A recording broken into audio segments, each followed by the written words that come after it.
What can I do when I'm feeling desperate? That's our theme today in Matthew chapter 15.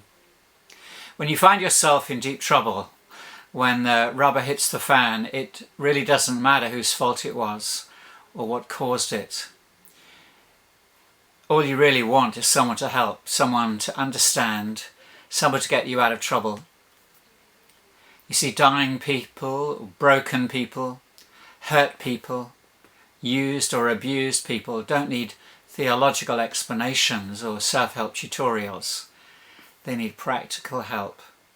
Not next month, not next week, but today, right now, this very minute. In Matthew 15, we meet a mother. She's a desperate mother. She's a mother with a sick child. Imagine if you've carried this child in your womb for 9 long months. You've been through excruciating pain of childbirth. You've nursed her, fed her, washed her, changed her, watched her grow, take a first step, say a first word. You can still remember her first day of school. How pretty she looked in that uniform. The first time you let her out of your sight. She is your little girl. And this was her little girl. Maybe she'd been sick before. A cold here, a headache there, maybe a bruise or a bump from time to time, but nothing ever like this before.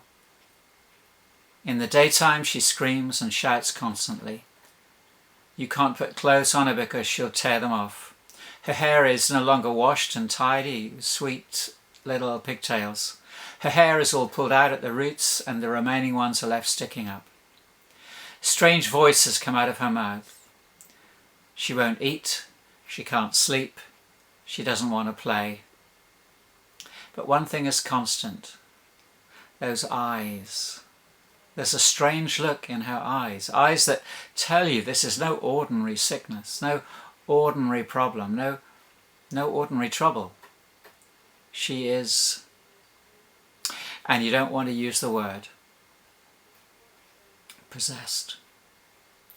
Can you imagine how helpless this mother feels? I'm losing my little girl. I'm losing my child. Maybe you know what I'm talking about. Maybe you know what it feels like to lose a child, a little boy, a girl, a husband, your wife, a brother or sister, losing a mother or a father. Whether it's to cancer, to terminal illness, old age, drugs, alcohol, gambling, work, infidelity, it doesn't matter. The feeling is just the same. It's a desperate, helpless, continuous pain in the stomach. A hopeless feeling, isn't it? So maybe you can empathize. You know how strong a mother's love is. She'll go miles in search of help for her child. She will travel through the night, on foot, in the cold and rain, in search for medicine or food, whatever her child needs. I'm sure she'd been to the doctors, but with all their skill and the knowledge, they couldn't help her. Maybe she'd gone to the priest who sprinkled holy water on her, anointed her with oil and reassured her of his prayers, but he couldn't help her. Finally, out of money and option, she's about to give up hope. Then news spreads about a special person in the area, not just any man, but Jesus is his name. Delivering helpless people seems to be his speciality. Good news travels fast, doesn't it? Good news travels far and wide. Jesus is coming her way. Matthew 15 verse 22 tells us she was so desperate she had to meet him. If you're sick, you find a doctor. If you have a legal issue, you look for a lawyer. If you're having family problems, you go to a counsellor. But if your problem is demon possession, you need supernatural help. 3 questions for you from this story. They're application questions as well. Are you desperate enough to seek God's help? Are you determined enough to do God's will? And are you depending entirely on God's grace? Let's consider them one at a time. First, are you desperate enough to seek God's help? Matthew 15:21-22. Leaving that place, Jesus withdrew to the region of Tyre and Sidon. A Canaanite woman from that vicinity came to him, crying out, "Lord, Son of David, have mercy on me. My daughter is demon-possessed and suffering terribly." The mother found Jesus. She cries out to him, "Lord, Son of David, have mercy on me." In the original, it suggests that she cried out and kept crying out. She didn't do it once. She wanted Jesus' full attention, his complete and undivided attention. She's desperate to save her daughter, so she pleads, "Lord, Son of David, have mercy on me." Have you ever got to that point? That point of desperation? Have you run out of human options yet? Have you realized that you cannot change your behavior through education, your past through therapy? You cannot atone for your sin through penance. You will not find peace of mind through self-help books. First question. Like this mother, are you desperate enough to seek the help of God? Second question. Are you determined enough to do God's will? Matthew 15, verse 23 and following. Jesus did not answer a word. So his disciples came to him and urged him, "Send her away, for she keeps crying after us." Jesus answered, "I was sent only to the lost sheep of Israel." The woman came and knelt before him. "Lord, help me." Jesus replied, "It's not right to take the children's bread and toss it to the dogs." To her shock and surprise first, Jesus ignores her. Verse 23, we find Jesus doing exactly the opposite of what we think he should. He doesn't rush to her aid. He doesn't agree to follow her home. He does not even soothe her heart with words of encouragement. No. The text says, Jesus remained silent. Let's think about that. The silence of Jesus. Verse 23, Jesus did not answer a word. Was Jesus training his disciples, showing them exactly how heartless and insensitive the Jews treated the Gentiles? That may be true, but I suggest his primary focus is this woman. But not yet. She'd heard that Jesus could do anything, but when she came to him for help, he's silent. Can you empathize with her? A lady told me recently how she pleaded with God over and over and over again, but she got no answer. She wanted to know if God was playing with her. Well, the silence of God is difficult to cope with when you're desperate. I wish I could go through life with God speaking to me moment by moment, letting me know where to go, what to do, who to see. We all wish our prayers could be answered right away, immediately. But the truth is sometimes God says yes, sometimes God says no, but many times he's silent and says by implication, wait. When God is silent, do you give up praying? Do you stop asking God for help? Or do you give up on that person you've been praying for? Are you tempted to walk away and think that you wasted your time?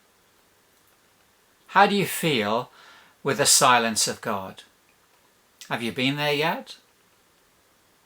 Sometimes You're going to be crying out through a sleepless night, and the dawn will come, but it is not going to bring any peace of mind. You may fast for a long time, show up for prayer meetings, get to church early, go forward for prayer after the service, but God is still silent. All the things that the books on prayer tell you will work don't work. What do you do then? Do you stop praying? Verse 23 tells us this Canaanite woman kept on crying out. She was persistent. She knew that if Jesus didn't answer, there would be no answer. She knew that if Jesus couldn't help, no one could. So she kept on. We need to learn this lesson too. The lesson of persistence, persistent prayer. Praying that says, Lord, I know that only you can help me. Only you can heal me. Only you can lift me out of this mess. Persistent prayer. You see, some of us still have the idea that we'll pray for a while and then try something else. I'll give God a chance to work, but if not, then I'm leaving the church. Perhaps in the silence, God is trying to let us know that He isn't just another solution. He isn't just another helper. He is our only solution. He is our only help. He's the only problem solver. So we need to stay right there and pray on until there is an answer from heaven. God may not always change the situation, but He'll make us able to bear it. 1 John 5:14 says, "This is the confidence which we have before Him, that if we ask anything according to His will, He hears us." Did you notice that? He hears us. But notice what comes next. He doesn't just hear us, quote, "And if we know that He hears us, whatever we ask, we know that we have what we asked of Him." Verse 15. We know. We know, says John. Do you know? Similarly, Paul writes to the Philippians chapter 4, 6 and 7, "Do not be anxious about anything, but in every situation, by prayer and petition, with thanksgiving, present your requests to God, and the peace of God, which transcends all understanding, will guard your hearts and minds in Christ Jesus."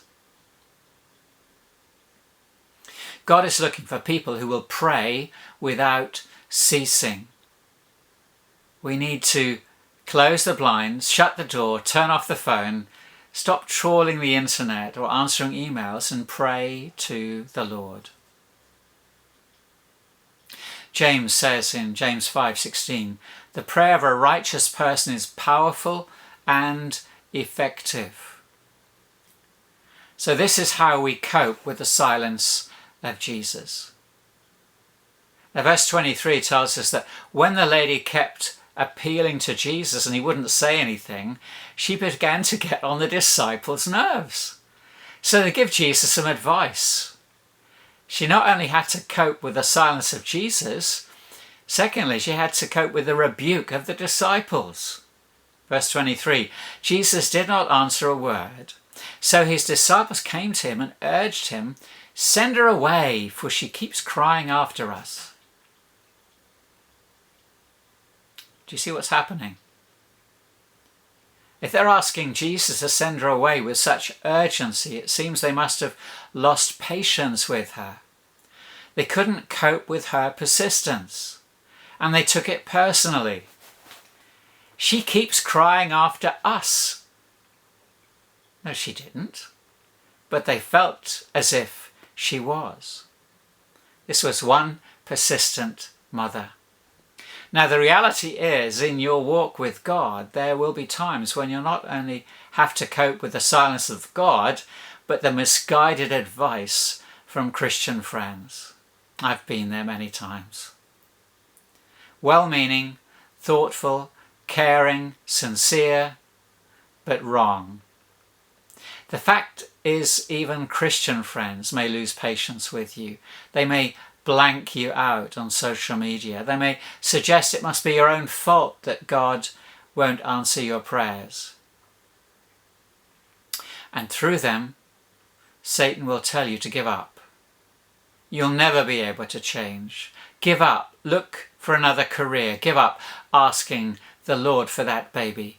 Give up. Your child will never come back to the Lord. Give up. Your marriage will never improve.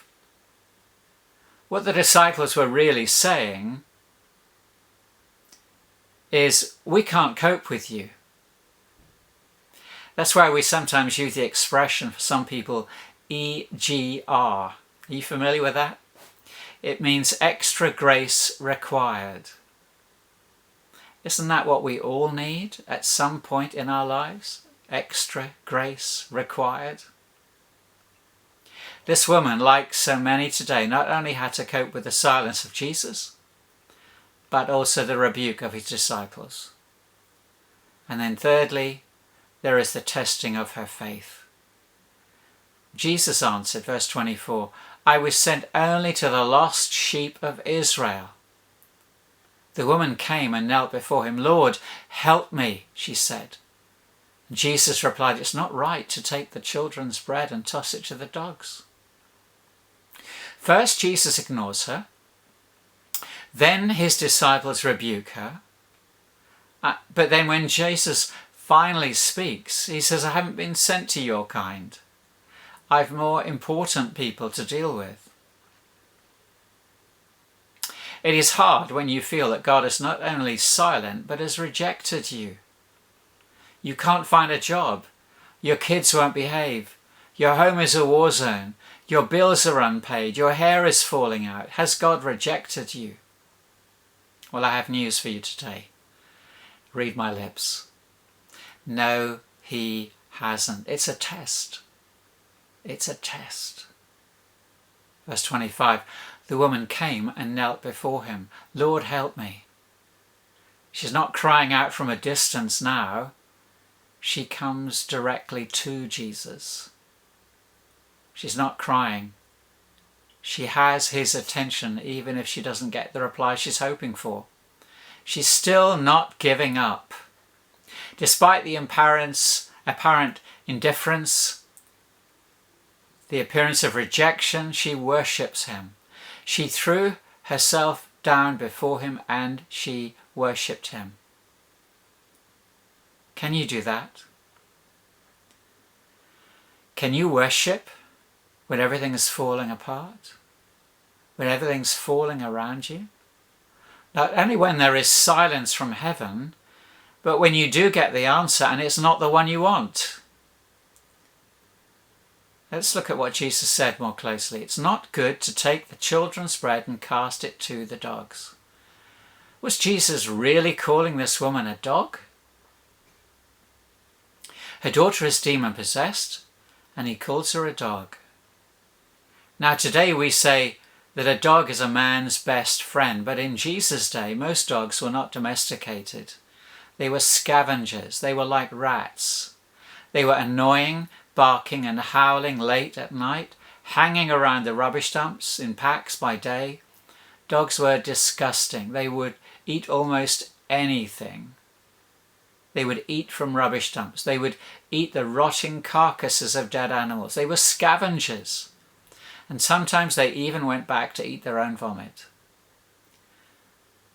Humour me for a moment. If Jesus were actually calling her this kind of dog, is that a problem? Is it a problem to you? If Jesus calls us that kind of dog, do we have a problem with that?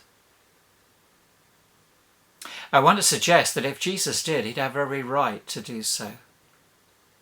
You see, if we look back at our life, if we look in the mirror, I can remember times when I have acted like a wild dog.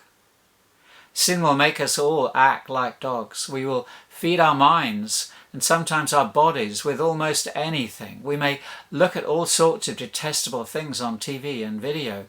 We may have listened to politicians telling us to do unto others before they do unto us. We may have looked on the internet at all sorts of questionable things, but worse than that, even when we confess to God, and God delivers us from our sin, we sometimes go crawling back like dogs to our own vomit. So personally, I have no problem today if Jesus wants to call me a stray dog. I'm not going to call you that. It may change your view of me, but I'm willing to concede that it would be true of me. Well, the good news is that in the original language, Jesus doesn't call her a stray dog, even though he had every right to do so. Jesus uses a different word. Jesus describes her as a little dog, a domesticated household pet. And here we begin to understand why Jesus is treating her in this way. The question is, like this mother, are you desperate enough to seek the help of God? Are you determined enough to do the will of God, whatever he may call you? Because ultimately and finally, my question is this: are you depending entirely on the grace of God? This woman, this mother, clearly is. You see her reply to Jesus' statement? Yes, it is, Lord, she said. Even the dogs eat the crumbs that fall from the master's table. Then Jesus replied, Woman, you have great faith. Your request is granted. And her daughter was healed at that very moment. Matthew 15:27-28. You know, the Pharisees called the Gentiles dogs all the time, but never this kind of dog. They were always stray dogs, but never pet dogs. How do dogs get into the house? Who let the dogs in? You see, nobody owns stray dogs. They're on their own to fend for themselves. They don't know where their next meal is coming from. But a pet dog has a master who feeds it and cares for it.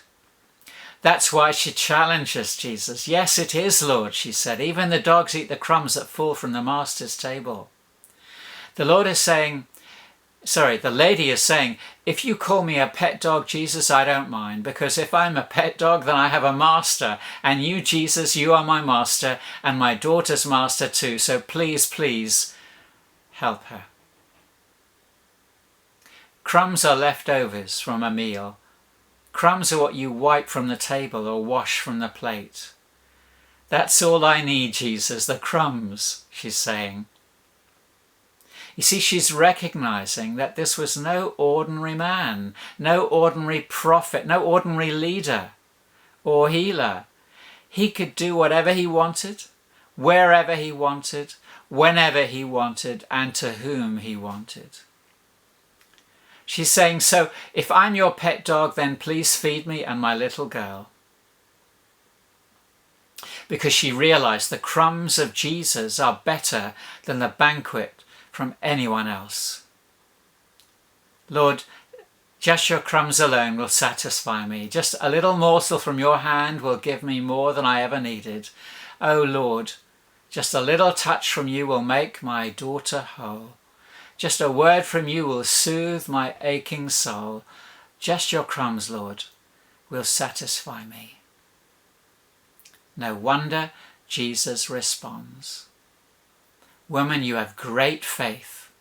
Your request is granted. And the daughter was healed at that very moment. Praise God. Jesus answered this woman's prayer. Can you imagine the scene when this mother got home to find her daughter delivered, healed, restored? Praise my soul, the King of heaven. At his feet my tribute bring. Ransomed, healed, restored, forgiven, evermore his praises sing. Jesus tested this woman's faith and called her his pet. He tested the faith of his disciples. Because of the cross, because of the resurrection, Jesus does not call us stray dogs or even house dogs, but children of God, sons and daughters of the living God, co-heirs with Christ.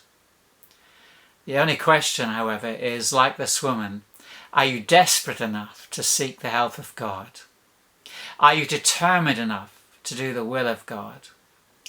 Are you depending entirely on the grace of God?